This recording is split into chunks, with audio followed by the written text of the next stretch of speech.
കേരള ഹൈക്കോടതി മുൻ acting chief justice VP. Mohankumar അന്തരിച്ചു. കർണാടക ഹൈക്കോടതിയിലും ജഡ്ജിയായി പ്രവർത്തിച്ചിരുന്ന അദ്ദേഹം പനമ്പള്ളി നഗറിലെ വസതിയിൽ വിശ്രമ ജീവിതത്തിലിരിക്കെയാണ് മരണം സംഭവിച്ചത്. വടകര വണ്ണത്താൻകണ്ടി പുതിയടത്ത് കുടുംബാംഗമായ കേരള ഹൈക്കോടതിയുടെ മുൻ ആക്ടിംഗ് ചീഫ് ജസ്റ്റിസ് വി.പി. മോഹൻകുമാറാണ് അന്തരിച്ചത്. കർണാടക ഹൈക്കോടതിയിലും ജഡ്ജിയായിരുന്നു അദ്ദേഹം. കേരള ഹൈക്കോടതിയിൽ ആക്ടിംഗ് ചീഫ് ജസ്റ്റിസ് ആയിരിക്കെ 2002 വിരമിച്ചത്. കല്ലുവാതുക്കൽ മദ്യദുരന്തത്തിന്റെ അന്വേഷണ കമ്മീഷനായും സംസ്ഥാന മനുഷ്യാവകാശ കമ്മീഷൻ അംഗമായും കർണാടകയിൽ കോൾ പവർ ആൻഡ് ട്രാൻസ്ഫോമർ കമ്മീഷനായും പ്രവർത്തിച്ചിട്ടുണ്ട്. എറണാകുളം ഗവൺമെന്റ് ലോ കോളേജിൽ നിന്നും നിയമബിരുദം നേടി.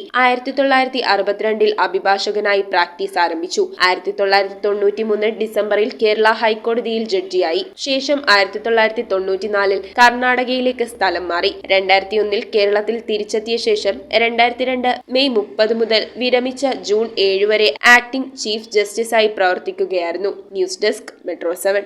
റിങ്ങുകൾ 1 ഗ്രാമിൽ തുടങ്ങുന്ന മാലകൾ, നെക്ലസുകൾ 9,000 രൂപ മുതൽ ഡയമണ്ട് നെക്ലസുകൾ 1 ലക്ഷം മുതൽ ആരംഭിക്കുന്ന വെഡിംഗ് സെറ്റുകൾ. കൂടാതെ നിങ്ങളുടെ പഴയ സ്വർണത്തിന് ഏറ്റവും ഉയർന്ന മൂല്യവും മഹാരാജ ഗോൾഡ് ആൻഡ് ഡയമണ്ട്സ്